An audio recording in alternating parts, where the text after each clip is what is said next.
Welcome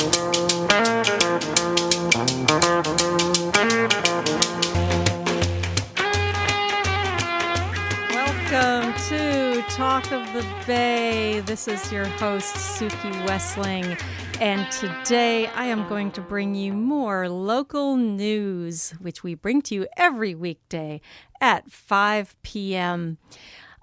Today, we're going to be talking about ways that you can support our local community through holiday volunteering and donations.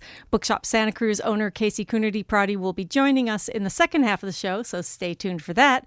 But right now, I am happy to welcome two in-studio guests who give amazing amounts of time and energy to supporting our local community. Jeanne Howard has spent her career as a publisher in the alternative press at weekly newspapers such as Good Times, Santa Cruz Weekly, Metro Silicon Valley, and Monterey County Weekly, as well as at numerous community newspapers. She founded Santa Cruz Gives, which creates a local network of donors and increases giving via crowdsourcing. You can learn more about Santa Cruz Gives at santacruzgives.org. Welcome, Jeanne. Nice to be here.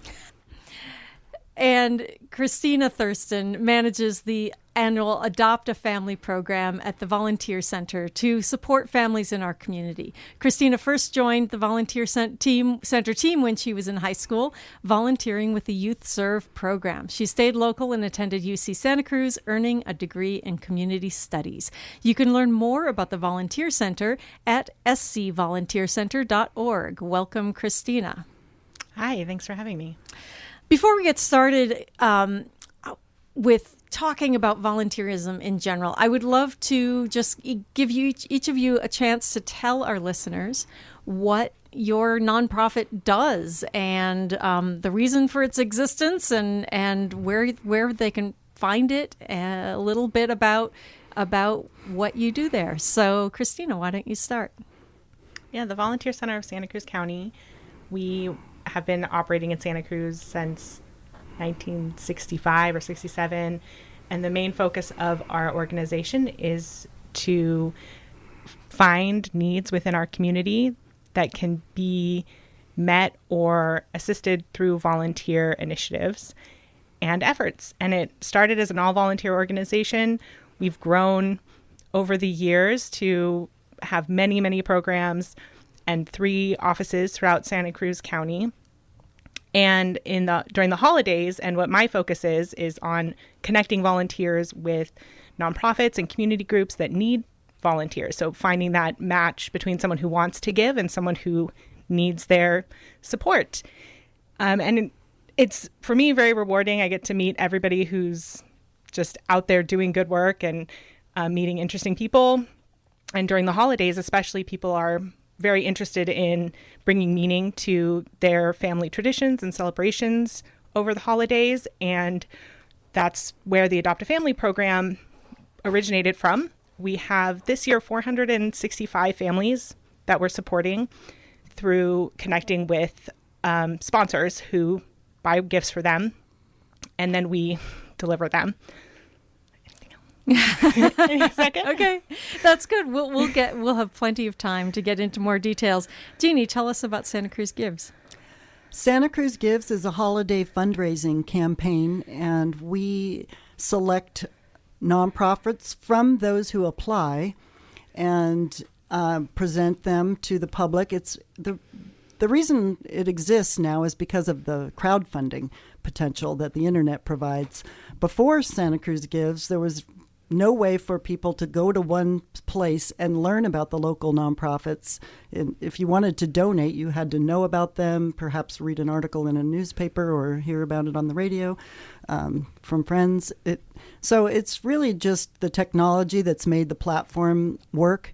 So we have a profile page for each nonprofit. It's very brief. It tells what they do, and they come up with what we call a big idea for 2023 each year, so that donors are being requested to support it. There's a shopping cart, so it's easy to donate, and it's a $5 minimum. So I feel like we're creating money out of thin air because more people are giving. There's a high degree of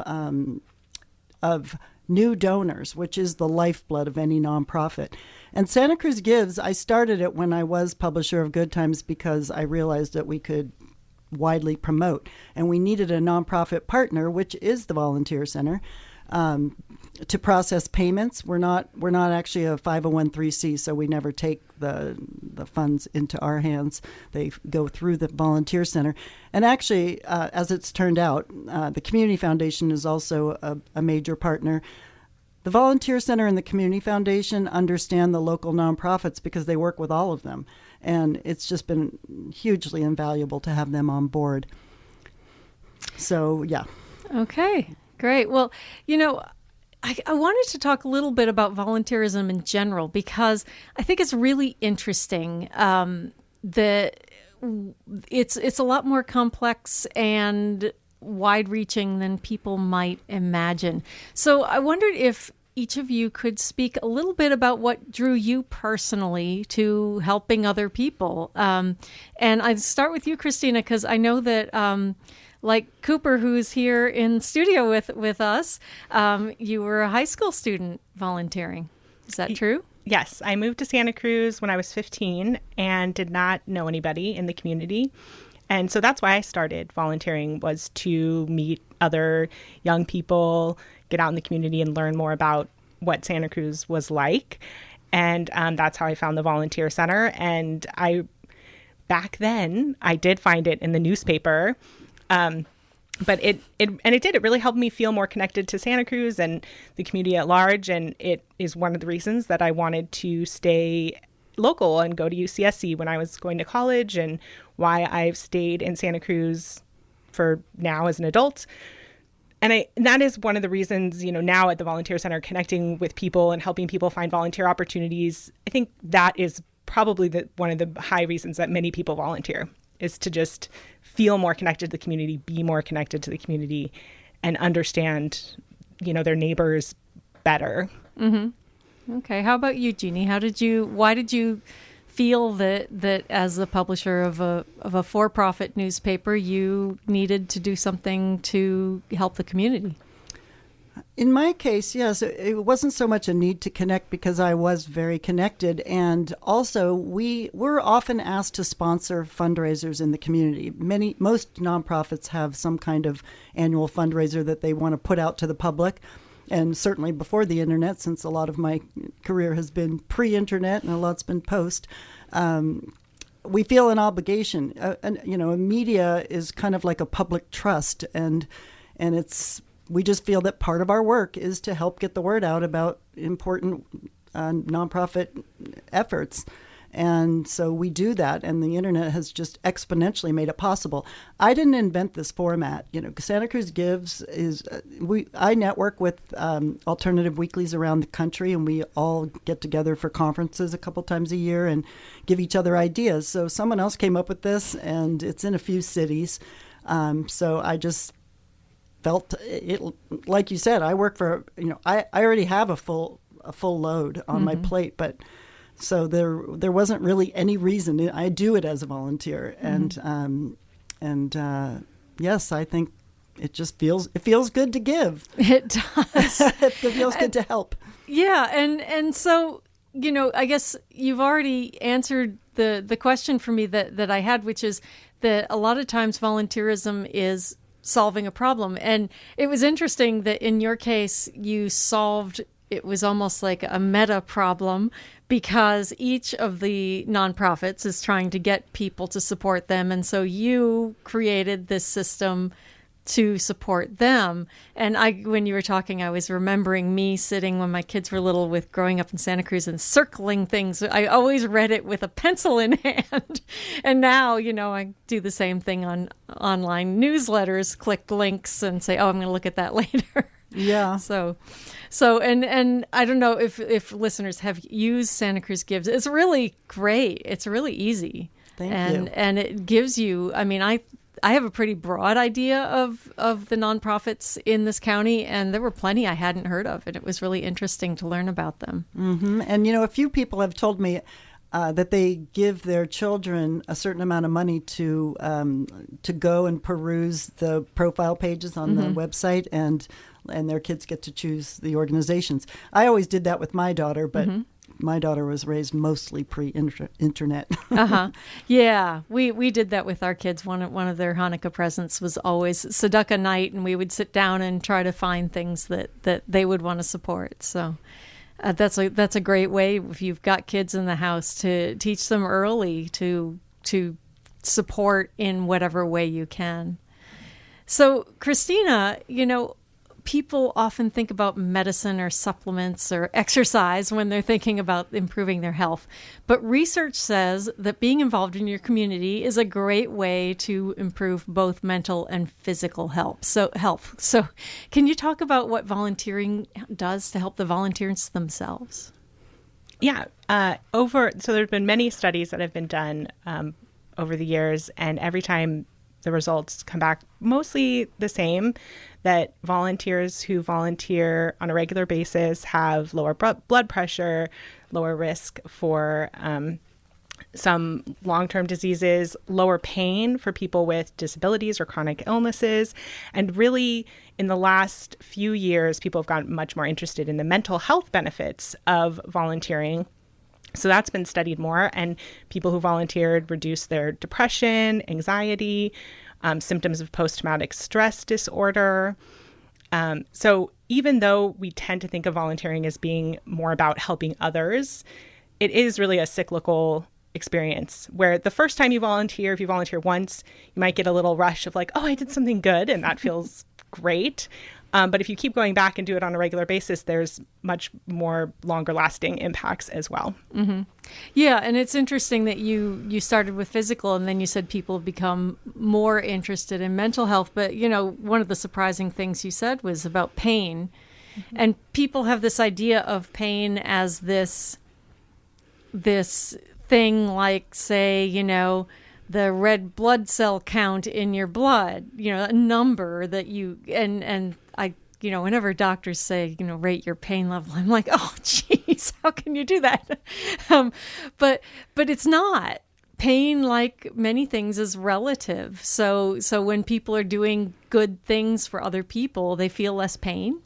Yeah, especially it's been mostly studied in people with disabilities or chronic health conditions that when they volunteer, they experience less pain. But I'd imagine that it's probably true for the rest of us as well. And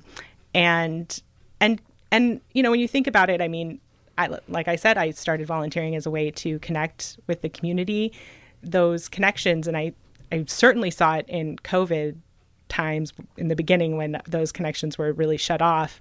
It does have a big impact on how you feel day to day, even if, or at least for myself, even if I couldn't pinpoint exactly what I was feeling or why I was feeling it.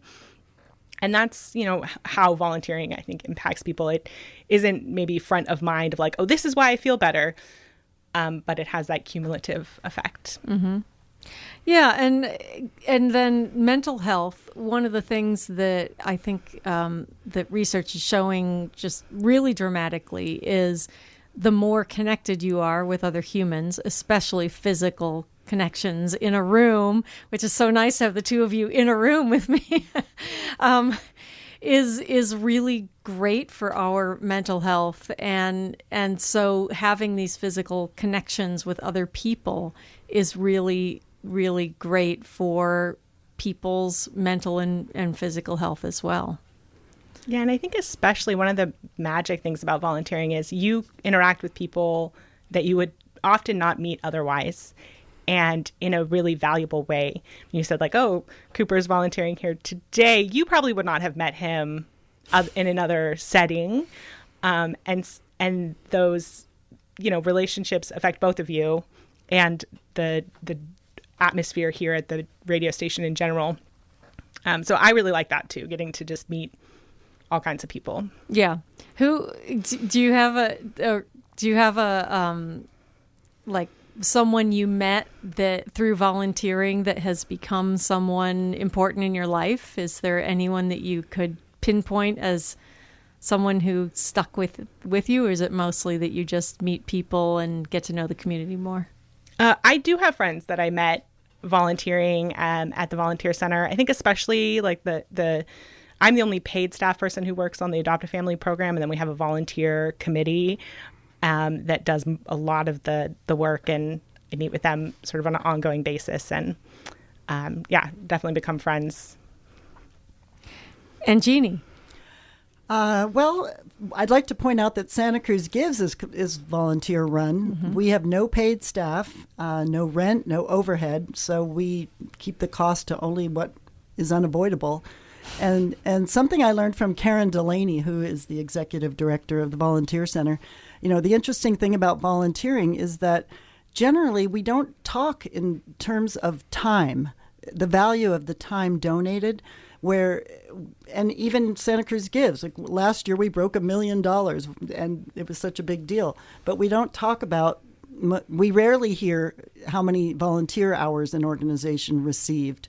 And in fact, we put that on each profile page. We put the number of paid full-time equivalent paid staff as well as the number of volunteers. We don't have all the volunteer hours because many groups have a hard time tracking that. But it's just so moving, you know, how much work. Some of our organizations have 0 paid staff, and some have very few. And the ones that have plenty are still working so hard and working beyond probably their paid hours. And it is powerful to think of the volunteering that happens in this community. And I remember in the beginning, I heard Sam Farr. I think he was giving the speech at the keynote address at the Volunteer Center annual awards, and what's it called? The Be the Hero, Be the Difference, Be the Difference Awards. Yeah, and he was saying, Santa Cruz, more than any of the other communities, people volunteer. Everyone's volunteering for at least one organization. He just said that he notices it compared to all the other towns in his region. Interesting, because I was going to bring that up. It's my impression that volunteerism here is huge. Is that true, Christina? Do you know people who run similar groups in other cities? Yeah, the Volunteer Center, we are a part of a global network called the Hands-On Network of Volunteer Centers. They put out an annual report last year, and in it, Santa Cruz, we're a small county. So of all the volunteers globally that the network reported on, our population was like 0.8% of the population of their regions, but like 2-point-something% of the volunteer hours. So we're definitely volunteering more than people in other communities. Mm-hmm. Okay. Well, we'll be right back with more Talk of the Bay after this short break. Christina, one of the things that I noticed on the Volunteer Center website, was a phrase that I thought was really interesting. It said something about the false narrative that a lot of people subscribe to, that some people are the needy and others are the providers. Can you talk about how volunteerism breaks down that separation between people? Yeah, I think, earlier we were talking about how you get to connect with people when you volunteer. And one of the great things about volunteering is that it requires time, but not necessarily resources. And especially if nonprofits are welcoming of, different kinds of people into their volunteer pool, it does give an opportunity for people who are recipients or beneficiaries of an organization or a program to also contribute through volunteering, either to that program or to another nonprofit. And that's, to me, a really nice opportunity for people to interact in a more person way and less of a transactional giver-receiver way. Mm-hmm. Yeah, and it seems to me that the one of the things, I can't remember which of you said that something about meeting people that you wouldn't normally meet. And we live pretty siloed lives. I mean, you said earlier, Christina, that you grew up in a small town, and so did I. And in my small town in the Midwest, everybody went to public school together, and everybody played with whoever was in their neighborhood when you were a kid. And there was just this sense of you couldn't really avoid people who weren't like you. Whereas I think in modern day, certainly in modern day California, it's pretty darn easy for a lot of people not to interact with people that they have nothing in common with. But volunteerism gives you that. And, I guess that is something that is important about it. And do you have something to add to that? What else you get from that? I think it's hard to hold judgment or, negative thoughts about people that you actually know. It's hard to be prejudiced against somebody that you actually know. And so that is, one of the benefits of meeting people and getting outside your realm. At the Volunteer Center, we have a lot of mental health programs to work with people with psychiatric disabilities, very stigmatized group of people. And so that group going out, they do a lot of volunteer work in the community with different programs. And for them, that's a really big part of being able to both recover and deal with their challenges and let people know, hey, I may have schizophrenia, but that doesn't mean that I can't give back to the community and be a part of it. Yeah, and we were talking about the benefits of the mental health benefits. And so having people interact who have been stigmatized in some way with other people can do nothing but help in that situation.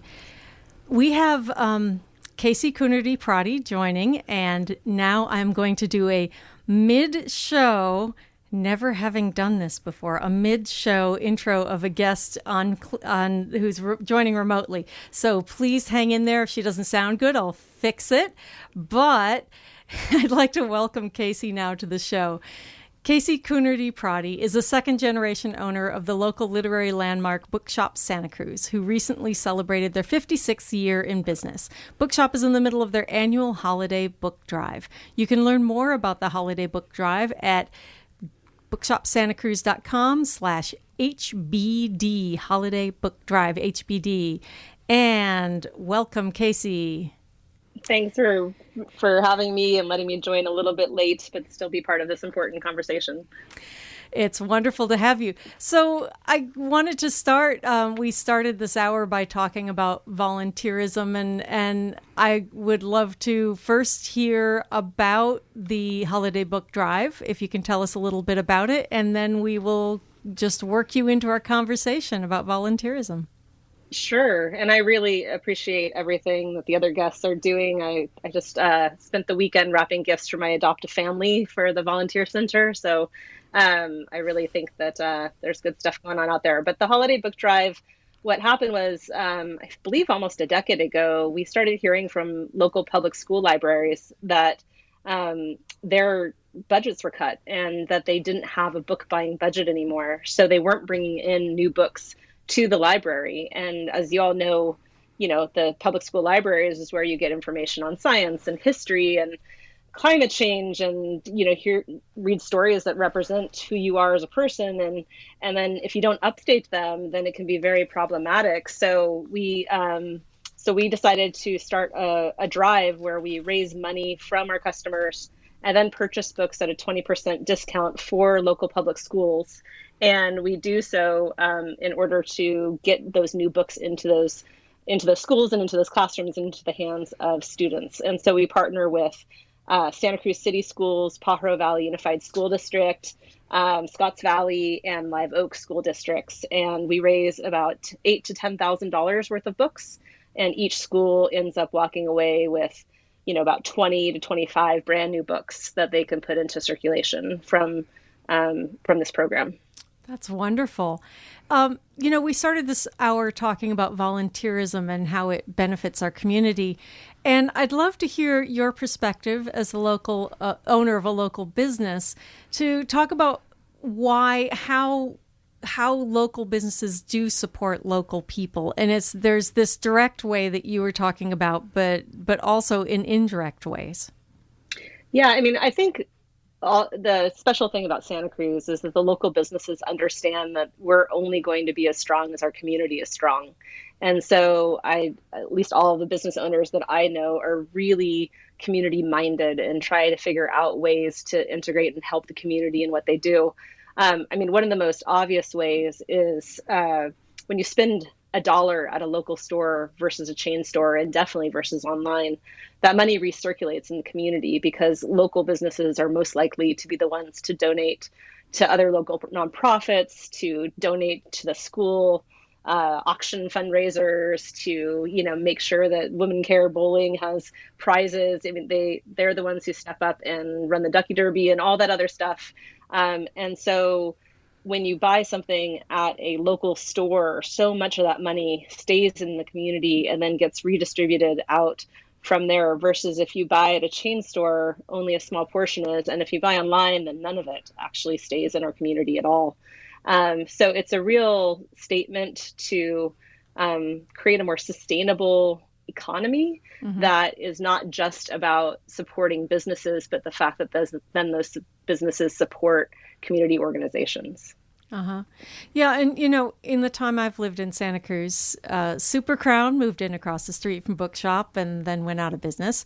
Borders opened down the block and then went out of business. So, congrats on all of that. But thank you. What is it about Santa Cruz and our support of local businesses? And I feel like it might be connected into also what we were talking about earlier with the high level of volunteerism. I think so. I mean, our story didn't start in the 1989 earthquake, but it very much got its kind of basis of its backbone. And what happened in that situation is when the town was devastated by this earthquake, the community members stepped up and saved the local businesses and organizations that were here. And they did so literally by pulling books and fixtures out of the rubble and signing liability waivers saying that they weren't going to be rescued if there was an aftershock, and it was worth taking these books out of this crumbling building in order to rebuild. And I think from that we learned it's this really two-way street. We have to be there for each other, and I'm not sure we would have survived Crown or Borders or Amazon or ebooks or COVID or any of the other challenges we faced if we hadn't gone through a major situation like the earthquake. And then the fact that kind of the vibe of Santa Cruz, the ethos of Santa Cruz, is to support and be there and help one another and to build each other up. And I think that's really what allowed a lot of businesses to thrive. And I think it's a very special place to do business. I'm not sure we would have survived anywhere else. Yeah, so let's connect that in with the level of volunteerism. I guess, Jeanne, I'll send this to you. You've lived here a long time, and as you said, you meet regularly with people who have similar jobs all over the country. What if you were going to tell somebody why they should get involved in Santa Cruz, what you see in our local community, what would you tell them? That it's a very open-minded, tolerant place where it has a high degree of what we call here consciousness, and people might not know what that means in other towns, but. Yeah, I think there's a recognition that we're all connected and that we rise and fall together. I think, and to your point about volunteerism, it really helps you to be compassionate. Part of that is the size of our community and the university culture. It's so creative. When I look at businesses, when I travel, the businesses here are part of our draw. As I've told Casey too many times, actually. Every time my friends come from out of town, one of my girlfriends, she always says, I always take them to Bookshop Santa Cruz, and I boast about it like it's our top tourist attraction. And one of my girlfriends says, you tell me that every time I come. She's tired of hearing about Bookshop Santa Cruz. But, I think that compassion toward others is a big feature of our community, and that's partly by the volunteerism. When you ask what do you get out of it, I think that when you get to hear the stories, because I'm as guilty as anyone of sometimes thinking, am I throwing my money away when I help these people? Are they going to get their act together, or how am I helping? And when you hear the stories, the way I feel is, it's so grateful for everything I have, and it's so hard to make it here. I know how hard Casey works and how hard everyone at the Volunteer Center works, to try to make it work. And it's so easy for people to fall off and need help. So, I feel a certain compassion for that. Yeah, and that's something that I think is particularly interesting and important about volunteerism here, is that it's also hard to be an employee of a nonprofit, I would assume, Christina. How do people get by, and does volunteerism end up helping people who aren't making a lot of money, just even who are full-time employed? Well, there is definitely a problem in the nonprofit world at large of not always paying their employees enough, and especially in an expensive place to live. Volunteers really help staff at nonprofits, though, by allowing them to focus on what they're uniquely qualified to do and their special expertise and what is important for a paid person to be able to do, and do the support work to help them get that done. And it does allow nonprofits to pay their staff more money if they have volunteers sort of supplementing the time that the staff need to put in. Mm-hmm. That makes sense. So let's talk about there's a couple things, that I guess are really important in Santa Cruz. One of them is the cost of living and the cost of everything. So when you look around at what our community needs, what are some of the major needs? And maybe I'll bounce this to you first, Jeanne. When at Santa Cruz Gives, when you look at the different nonprofits, do you see any themes in what people who are going out and trying to help people see as a need in our community? Well, I think the time of year has some impact on Santa Cruz Gives, because it's a time when we have several holidays and people are celebrating their own comforts and luxuries, the ability to have wonderful meals and give gifts. And I think they want to focus on basic needs at this time of year, because I'm actually a big promoter of the arts. I think the arts are very important to our economy, that as well as to the meaningfulness in our lives. And so I actually been wanting to write a manifesto about the arts. Go for it. So people understand. And one of the ways to sell it is that I do think it's a very important factor in our future economies, because as Daniel Pink, an author who talks a lot about this, he says, the rest of the world can do STEM faster, better, and cheaper than we can at this point. We better be creative in our industries. Anyway, so at this time of year, a lot of it is basic needs. And then some people also that feel, as I do, care about the arts and give to the arts. Mm-hmm. So well. It's not a big time for giving to the arts. That's interesting. Yeah, I've been thinking it would be good to have like a springtime one that's just for the arts, perhaps. And yeah. Oh, that's interesting. Yeah, because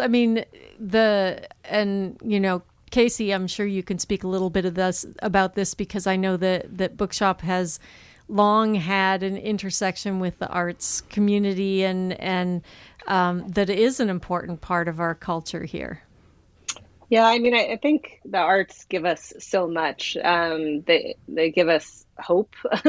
They give us different ways to have different perspectives. They give us empathy, and I would argue that those aspects are just as important as some of our other basic needs. Mm-hmm. So I really do hope that people support the arts, and especially given I'm not sure how if there's any other sector that was as hard hit as the arts sector.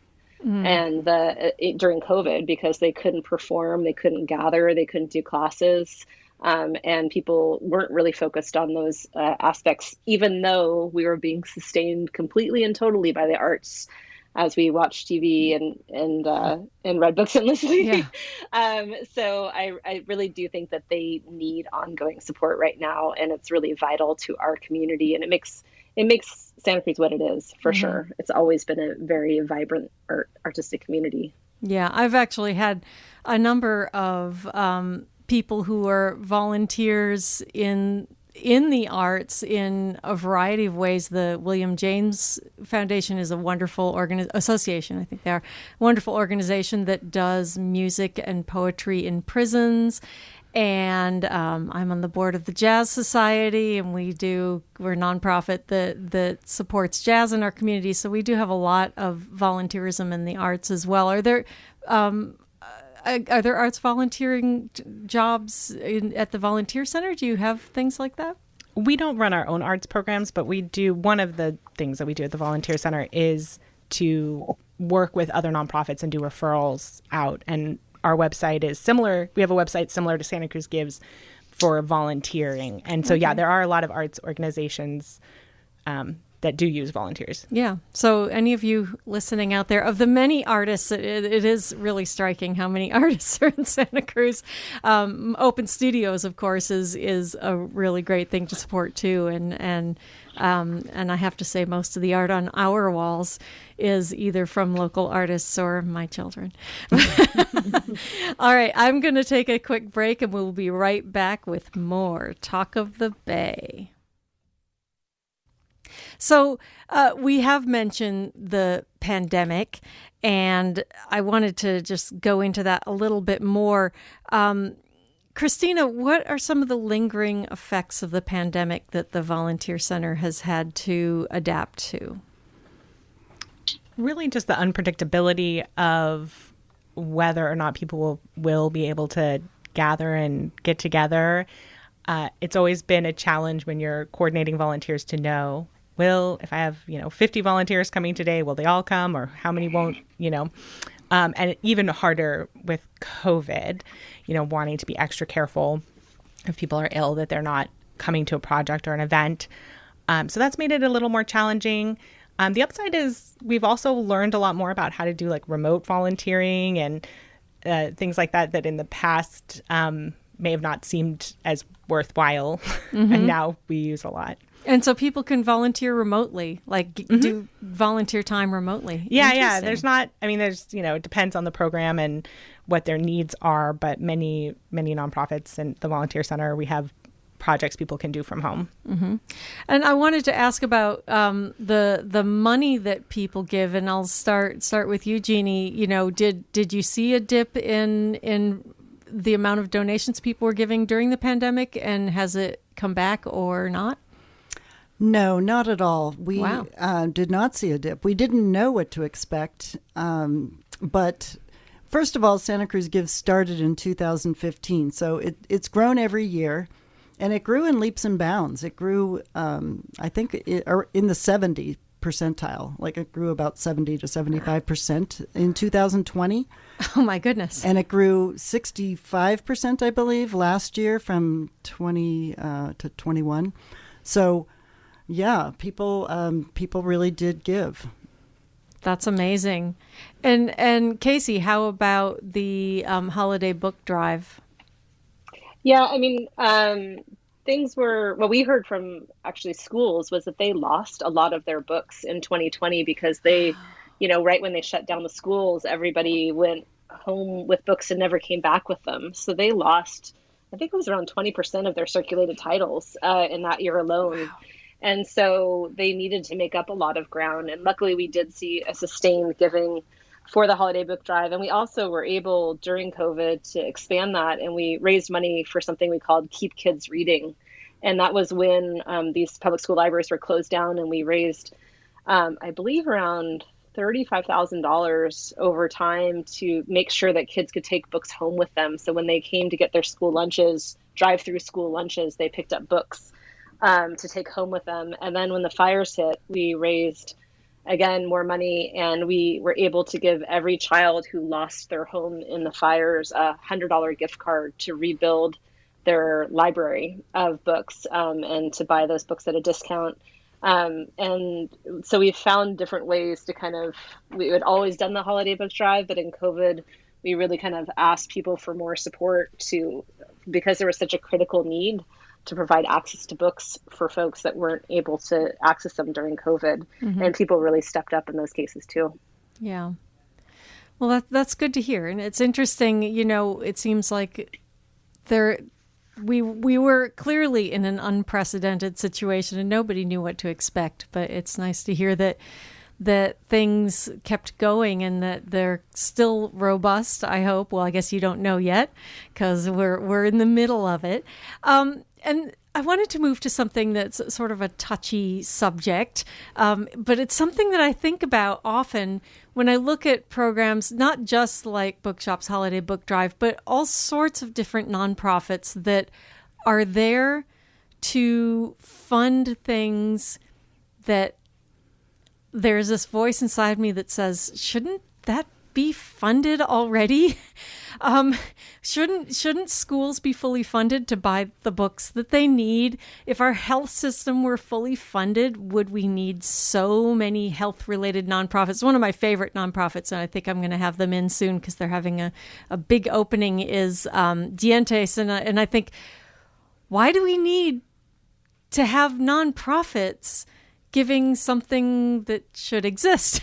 So, and on and on. And so it seems like we have a lot of need for philanthropy because of holes in our social safety net. So I wanted to talk a little bit with each of you about what you wish we could improve that would make your nonprofit or a nonprofit like yours either less important or just go away entirely. What would you love to see happen so that we don't need philanthropy and volunteerism for one particular place? And I'll start with you. Casey, yours is the most defined because you give books to school libraries. What's your feeling about that? Yeah, I mean, first I want to say thanks to the Santa Cruz voters because they've been passing bond measures for many years now, and we're one of the only school districts in the entire state of California that has certified teacher librarians in our public schools, and that's actually very unique. Usually most schools, the teachers kind of rotate through or they have a volunteer staff in their libraries, but we actually have teacher certified librarians. So they really develop curriculum and are very thoughtful with running book programs and reading to kids and setting up author events and other things like that. So we're very lucky, but I do think that they should have a book budget. I mean, if you just choose one issue, look at climate change, for instance, and you think about how much our understanding of that situation has changed year to year to year, the school should be able to have the books that represent the latest thinking in these areas. And so they should be able to buy books all the time for whatever that they need. Now, I think maybe I'm in a unique situation in that I don't think there could ever be enough books anywhere. There you go. So even if they had a book budget, I still think that there would be a need to make sure they got, as many copies of Diary of a Wimpy Kid they needed to get kids jazzed on reading, because you never know what book it's going to be that's going to suddenly launch a reader for the rest of their life. So I'm a little biased, but I do wish that there was more funding. Like, for instance, the Diversity Center just partnered with County Office of Education to come up with a list of LGBTQ plus books for each kind of grade level that it should be in every single classroom. And they announced this, and they had this huge panel that came together. Our book buyer was part of that, and it was really amazing to see that happen right at the same time as so many places around the country were starting to ban those books, and we were actually trying to figure out how to get them into school classrooms. So I think, again, that speaks to Santa Cruz. But they need money right now to buy those class sets for every school in the county, so that all that work they put in to define those books and say these are the books should be available are actually on the shelves. And so there's always even more need than what people are out fundraising for right now. But so there's definitely lots and lots of ways people can help. Jeanne, what's a nonprofit that Santa Cruz Gives has on its list that you wish just could go away? because even though you love them. Yes. Well, there are many. I wish they'd all go away. But, and instead of choosing one, I would say category, homelessness. And I understand how intractable it is, and that there isn't one type of homeless person. We've got several causes. But one of the messages I feel is not getting out to the public as much as it should is that it costs more to keep people on the street than it does to house them. Because of that, why are we not housing? And I do realize that it's a nationwide problem that really needs to be solved nationwide, because if we provide housing here, we'll just attract homeless people from other communities. And so it's complex, but I think most people understand there's a reckoning that's going to have to come, because it's just untenable what's happening in the cities. And my daughter lives in LA, and it has more than 60,000 homeless people. Yeah. So yeah, those numbers are just amazing. My parents live in Oakland, and when I go to see them, it's stunning. It is stunning. So yeah, that's one problem that you would hope that we would have a solution for, that wouldn't involve people giving their money to nonprofits to help a problem that we would hope in a well-run society wouldn't exist. So so we do have Housing Matters and the Warming Center, which I think is zero. I think they have one paid staff person now, but and he's requesting Brent Adams, the man who runs it, is requesting volunteers. We included non-monetary donations on each profile page this year for whoever gave those to us, and some people are asking for volunteers, even though the Volunteer Center website's probably a good way to connect with those needs. But yes, and Wings in Watsonville works on homelessness. The Pajaro Valley Shelter Services is also working on homelessness, and I hope I name them all. Well, you can go to Santa Cruz Gives and take a look. And Christina, what's an area of volunteerism that you do at the Volunteer Center that you just wish wouldn't need volunteers? Yeah, well, I mean, specifically looking at the Adopt a Family program, I think it's one where I wish that that program wasn't as needed as it is. We have seen the need for families in our community has increased with COVID. There's many families in the program where they had parents or sometimes both parents pass away from COVID, or they lost their home during the CZU fire. Or a lot of families, too, where it wasn't necessarily COVID, but a parent or a child got a serious illness and a parent lost their job as a result of needing to take care of their child or because they were ill. And, that then really snowballs into can be a really difficult situation. So I wish that there was enough of a safety net for all of those families.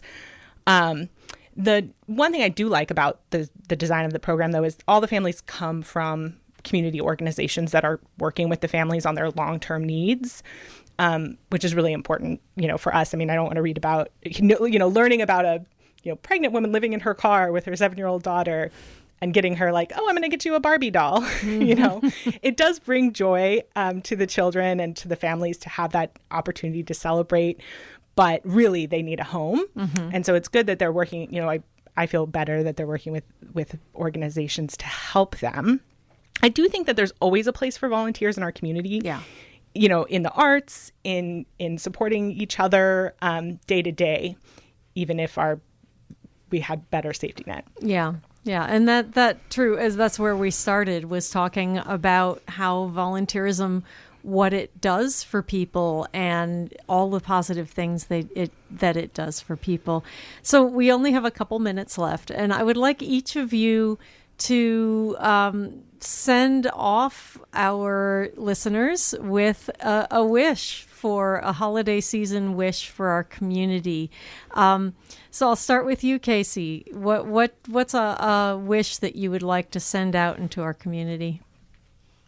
Great. I mean, first, I just want to say thank you to our community. We just celebrated our 56th anniversary, and there isn't a year that goes by where I don't stop and just have a tremendous gratitude for the outpouring of support that we felt to be in this business and be able to survive. And it's all due to the support. I just feel for our community that we need to come together with our values. One of the things I love the most about Santa Cruz is the value set that we have.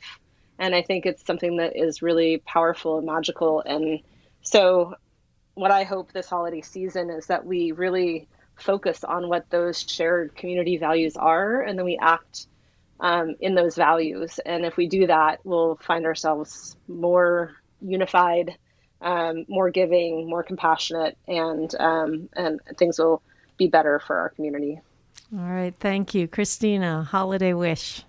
Yeah, for everybody to have the time to step outside of your comfort zone and do something for somebody else. And that could be volunteering with me at the Adopt a Family Donation Center, and that's on our website. Or just, introducing yourself to the neighbor you never met, or those small things make a big difference as well. Yes, and I will put links, by the way, to all of these nonprofits on the podcast page at ksqd.org. So never fear if you missed. Please go reload KSQD in a couple hours and you will see it. And Jeanne, finish us off a holiday wish for our community.